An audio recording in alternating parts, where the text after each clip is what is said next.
আস্তে ধীরে ছাড়ায়, উন্মুক্ত হয় পুরো কয়েকটা টাকার বান্ডিল।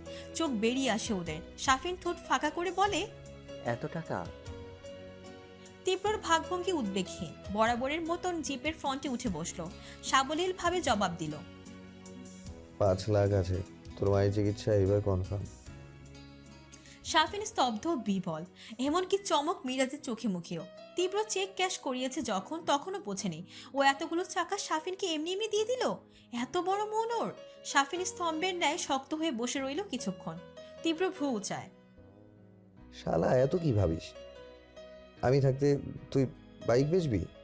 বিখ্যাত বিট্টু মাস্তানের নাম খারাপ করবি? শাফিনের দৃষ্টি মারবেলে। ধাতস্থ হতে সময় লেগেছে অনেক।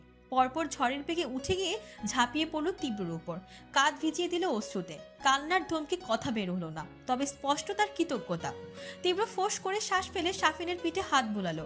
বাকিরা মুগ্ধ হাসে। মীরা ছুটে এসে উপর থেকে জড়িয়ে ধরে দুজনকে। ওর দেখা দেখি বাকিরাও এলো।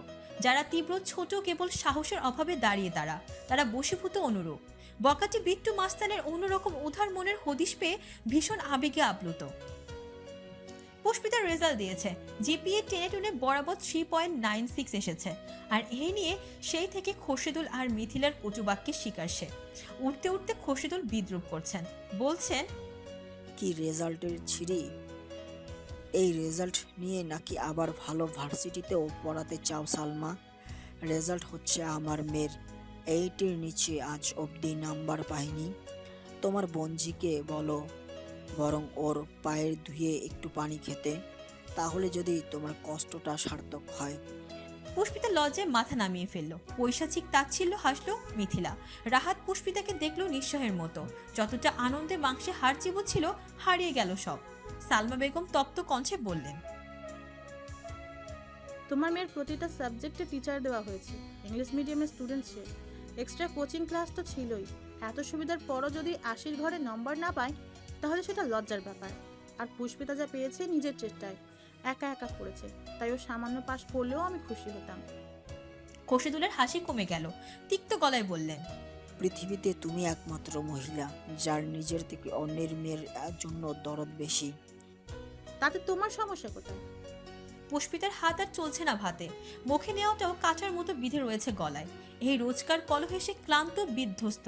রাহাত মাঝখান থেকে বলল, আম্মু, ছোট পুজো পাশ করলো, মিষ্টি খাওয়াবে বলেছিলে, খাওয়াবে না এখনো? সালমা বেগম হাসলেন। খাওয়াবো তো, পুরো বিল্ডিং এ দেবো ভাবছি। খোরশেদুল আঁক বাড়িয়ে থমথমে গলায় বললেন, আমি কিন্তু কোনো টাকা পয়সা দিতে পারবো না। সালমা ভ্রু কুচকে বললেন, তোমার কাছে কি চাইলো? ওই কটা মিষ্টি কেনার টাকা আমার আছে। মিথিলা বলল, যেই না রেজাল্ট, তাতে আবার মিষ্টি? সালমা কিছু বলতে চাইলেন। পুষ্পিতা ত্রস্ত হাত চেপে ধরল ওনার। তাকালে দুবাসে মাথা নেড়ে অনুনয় করলো কথা না বাড়াতে। থেমে গেলেন তিনি। একটু চুপ থেকে পুষ্পিতাকে বললেন, বিকেলে মিষ্টি কিনতে যাব আমরা, কেমন? সে চুপসে যাওয়া কণ্ঠে বলল, থাক না মনি, শুধু শুধু টাকা। প্রতিমধ্যে ধমক ছুড়লেন সালমা। চুপ কর তো তুই, ওসব তোকে ভাবতে হবে না। রাহাত হৈ হৈ করে বলল, আম্মু, আমি একাই কিন্তু 20টা মিষ্টি খাও। আচ্ছা খাস। খোরশেদুল অসহ ভঙ্গিতে বসে আছে।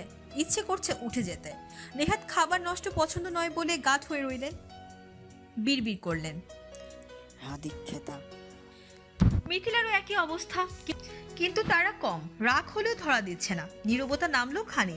কিছুক্ষণ পর খোরশেদুল নিজেই বললেন, ওকে নিয়ে বাইরে গেলে বোরখা পরিয়ে নিও, কোনো উটকো ঝামেলা যেন আবার আমার ঘাড়ে না বাঁধে।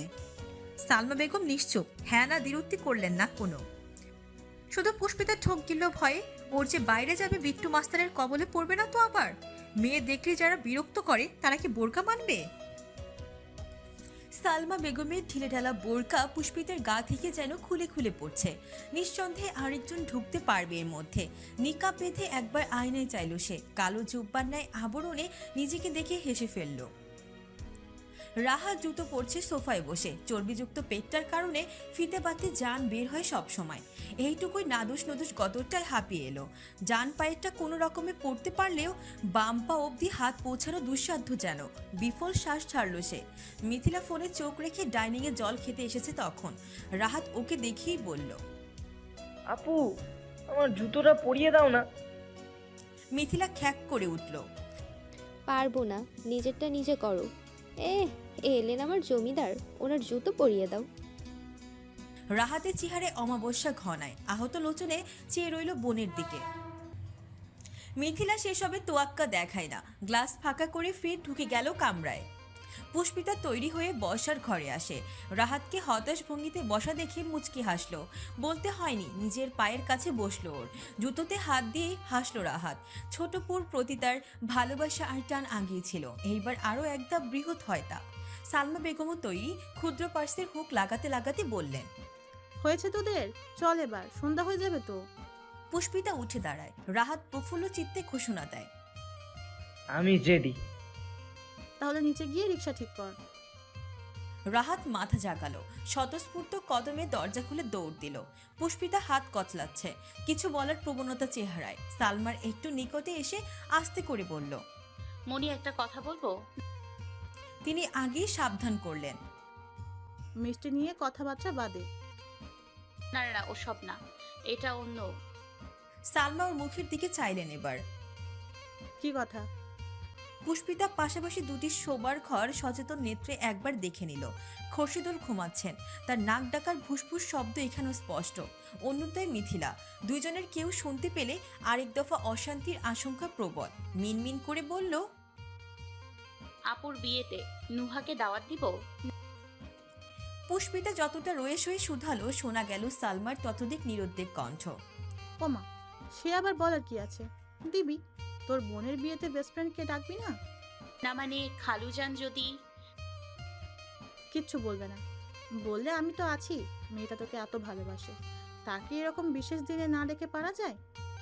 পুষ্পিতার দু গাল ফেপে উঠল খুশিতে, হাস্যজল চিরিকে জলজলে মুখশ্রী।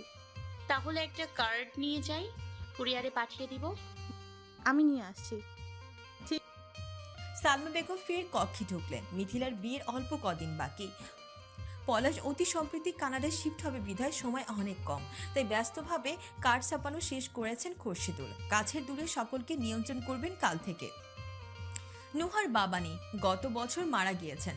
মা আগে থেকেই চাকরিরত ব্যাংকে। 2 মাস আগে বাসা পাল্টে উত্তরায় পৌঁছেছে তারা।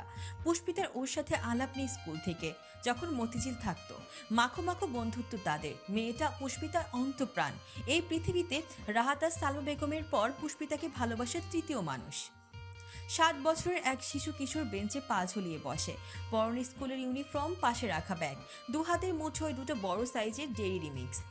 সারা মুখ লেপ্টে গিয়েছে তার প্রকোপে। 2 হাতের মুঠোয় 2টো বড় সাইজের ডেইরি মিল্ক। সারা মুখ লেপ্টে গিয়েছে তার প্রকোপে। আপাতত শিশুটির মন ও চোখ দুটি চকলেটের উপর। বেঞ্চের কাঠে সুতো দিয়ে বাঁধা বেলুনগুলো হাওয়ায় দুলছে। দৃষ্টিতে অতীব চমৎকার। কিন্তু সিকান্দার আটকে উঠলেন। পাশে বসা আরমান পিছন থেকে হাত উচালে। সূর্যের রশ্মিতে জলজল করে মাথা তুলল তার মুঠোয় শানিত ছুরির রূপ, যার এক পোঁচে একটি বাচ্চা তো দূর, সবল যে কেউ ঘায়েল হতে প্রস্তুত। সিকান্দারের মুখ তত্র ফ্যাকাশে হয়ে আসে। ত্রাসিত লোচন নিক্ষেপ হলো উদ্বেগহীন তীব্রর মুখের উপর। ভয়ার্ত কণ্ঠে আওড়ালেন। তীব্র ফোন নামিয়ে আনলো, নিরুৎসাহিত জানালো, এখনো করিনি। ভালোবেসে চকলেট দিয়েছি, দেখলি না? পরবর্তীতে কিছু করব না সেটা নির্ভর করবে তোর উপর। 5 সেকেন্ড দিচ্ছি, ভাব। ছেলে আগে না জামশেদ তালুকদারকে বিপদে ফেলা। সিকান্দার কপালে হীরকরূপী খাম মুছলেন। খড়খড়ে উষ্টপুর জিভে ভেজালেন চিন্তায়। নিজের বাড়ির গেটে কেউ এমন নিরস্ত্র মানসিক ঠান্ডা আক্রমণ করতে পারে আজকের পূর্বে জানা ছিল না।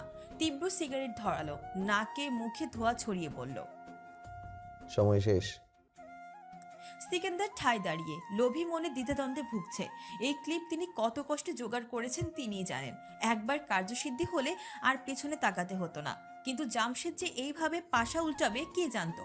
কে মাত না দিতে পেরে তার একমাত্র ছেলেকে আটকেছে। তিনি বেরিয়ে আসতেই তীব্রর কথাবার্তা ছাড়াই ফোন ধরল সম্মুখে, যেখানে পরিষ্কার সংকটে তার ছেলে। এমন নীরব শান্ত হুমকি গেটে বোঝালো সিসি ক্যামেরাও ব্যর্থ হবে উদ্ধারে। সিকেন্দারের পিতৃসুলভ হৃদয় লালসাকে ছাপিয়ে গেল এবার। ছেলের প্রাণের কাছে সব তুচ্ছ নিপাত। হার মারলেন তিনি। একজন এমপি, তাও সাবেক স্বরাষ্ট্রমন্ত্রীকে নাকাল করার খেলায় নামা ঠিক হয়নি তার। যার সাথে এমন মাস্তান ছেলেরূপী ডান হাত আছে, তাকে কে আটকাবে? তিনি চুপচাপ পকেট থেকে ফোন বের করলেন, সাইট খুলে মেমোরি কার্ড নিয়ে এগিয়ে দিলেন তীব্রর দিকে। ছোট কণ্ঠে জানালেন, থাকলেও সমস্যা নেই, তোর ছেলে তো আছে, পরের ব্ল্যাকমেইলিং এ না হয় আবার দেখা করব। তীব্র হাতে নিল, উল্টে পাল্টে দেখে বলল। একটু ঘনিষ্ঠ হলো পরপর, কানের পিঠে ঠোঁট এনে ফিস ফিস করে বলল, আজকে তোর ছেলেকে চকলেট খাইয়েছি, সেদিন বন্দুকের 6টা গুলি খাওয়াবো, কি বলিস? সিকেন্দারের চোখ কপালে ওঠে, ঢোক গেলে উদ্বেগী হয়ে বললেন। আরমান ছুরি সরিয়ে আনে, কণ্ঠ নরম। ওকে চলো বাবু, তোমাকে গাড়িতে তুলে দেই। সানন্দে মাথা তোলালো শিশুটি। আরমান কাঁধ ব্যাগ আর ওর এক হাত ধরে গাড়ির কাছে এলো। জানালার সব কাজ খোলা, সে ঝুঁকে টোকা দিল তাতে। সেকেন্ডে তরতর করে নামলো কাজ। হাত চোখ বাঁধা ড্রাইভারের ভীতু মুখটা উন্মুক্ত হলো। মূলত তিনি সিকান্দারের ছেলেকে স্কুলে আনা নেওয়া করেন। একদম নড়বি না শালা, আমরা বলবো তারপর। চালক ভয়ে ভয়ে মাথা কাত করলেন। আরমান ব্যাক সাইডের দরজা খুলে বাচ্চাটাকে বসালো। দুজন সন্তপর্ণে কেটে পড়লো। তারপর ড্রাইভার অনেকক্ষণ ওদের অনুমতির অপেক্ষা করলেন। সারা শব্দ না পেয়ে বললেন। উত্তর এলো না। তিনি আবার জিজ্ঞেস করলেন, তাও না। শেষে আস্তে ধীরে চোখের বাঁধন টেনে নামাতেই দেখলেন কেউ নেই। বিদ্যুৎ বেগে পেছনে ঘুরলেন। সেকেন্দারের ছেলেকে অক্ষত ঠিকঠাক দেখে রক্ত সঞ্চালন ফিরল শিরায়। বুকে হাত দিয়ে শ্বাস নিলেন। আজ এদের থেকে বাঁচলেও এই ছেলেকে ছাড়া ফিরলে সেকেন্দার তাকে নিশ্চিত মাটি চাপা দিত। করিমের দোকান দুদিন ধরে বন্ধ, অসুস্থতায় খুলতে পারছেন না। অথচ ওনার হাতে চা তীব্রর বছরকার অভ্যাস। চৈত্রের অসহ্য রোদে মাথা ধরেছে তার উপর। অন্যদিকে চেইন স্মোকার সে, গাদায় গাদায় সিগারেট সাবার করা চুটকির ব্যাপার। আজকেও দোকানের ঝাঁপ লাগানো দেখে বিরক্ত হয় তীব্র। সূচক শব্দ তুলে জিভে। বাকিরা ক্লান্ত ভঙ্গিতে বন্ধ দোকানের বেঞ্চে বসে। সিকেন্দারের ছেলে কিডন্যাপিং থেকে সবকিছু মিটমাট করা একটা বিশাল যুদ্ধ সম। একটারও খাওয়া হয়নি দুপুরে। তীব্র চা শেষ হলে কাছাকাছি হোটেলে গিয়ে খেত। তুষার বলল, ভাই আপনি বসেন, আমি অন্য দোকান থেকে চা এনে দিই। তোরা বস, আমি যাচ্ছি। শাফিন বলতে গেল, কেড়ে নেয় কথা। সমস্যা নেই। নিচু টং থেকে বেরিয়ে আসে তীব্র। সন্ধে হবে, অথচ রোদের তাপ তখনও প্রখর।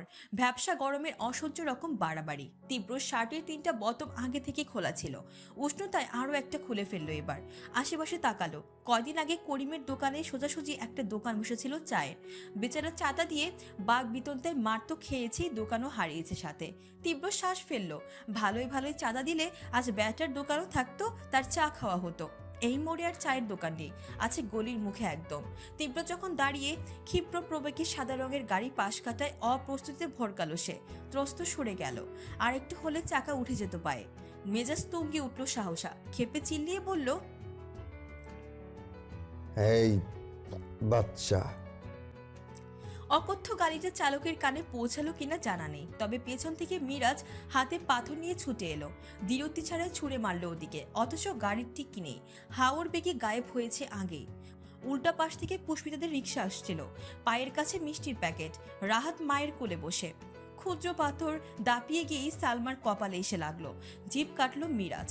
নিশানা ভুল হওয়ায় চুপসে ঘুরে এলো অমনি। তীব্র কটমটিয়ে বলল, নির্বোধ। মিরাজ ঠোঁট উল্টায়। সালমা বেগম কোকিয়ে আহত স্থান চেপে ধরলেন। কাটেনি, তবে ব্যথা পেয়েছেন। পুষ্পিতা হক চকিয়ে ওঠে, উতলা হয়ে বলে, মনি লেগেছে, দেখি হাত সরাও। ঠিক আছে, কে মারলো ওটা? রিক্সা চালক চারপাশে চাইলেন। একটু দূরে তীব্রকে দেখে খাবড়ে প্যাডেল ঘোরালেন দ্রুত। এই ছেলের মতিগতি ঠিক নেই, কখন এসে গলা চেপে ধরে। রাহাতের গোলগাল মুখে চমক। পাথর কি মারলো? হন্য চোখে এদিক ওদিক চায় সে। দোকানের সামনে তীব্রকে দাঁড়ালো দেখলো তখন। পুরুষালে ওষ্ঠঠোঁট সিগারেটের দখলে। অন্যদিকে দৃষ্টি, কপালের ভাঁজে পরিচ্ছন্ন বিরক্তি। একটা মানুষ আহত হওয়ার চিন্তা ভাবনা চিহ্ন মাত্র নেই। পাথরটা সেই মেরেছে কিনা রাহাত বুঝলো না, তবে মিহি আওড়ালো, বিট্টু ভাই। পুষ্পিতা সালমাকে নিয়ে ব্যস্ত ছিল, চোখ ছিল তার কপালে, কিন্তু স্পষ্ট কানে পৌঁছালো ওই নাম। মুহূর্তে মূর্তির মতো স্তম্ভ হয়ে গেল। নিশ্চয়ই গুন্ডাগুলো আশেপাশে আছে। আতঙ্কে তাকানো তো দূর, মাথা যে নোয়ানো তুললই না আর। খোরশেদুল বসে বসে চা খাচ্ছেন। বানিয়ে রেখে গিয়েছিলেন সালমা, শুধু গরম করেছেন তিনি। স্ত্রীর হাতের প্যাকেটগুলো দেখে হাসলেন তিনি। পরিষ্কার প্রকাশ পেল তার বিদ্রুপ তুচ্ছতাচ্ছিল্য। সালমা বিশেষ পাত্তা দিলেন না, নিশ্চুপভাবে ওগুলো এনে টেবিলে রাখলেন। পুষ্পিতার চেহারায় উৎকণ্ঠা। মনিরা না করলেও জায়গাটা যন্ত্রণা হচ্ছে নিশ্চয়ই। সে শশব্যস্ত বলল,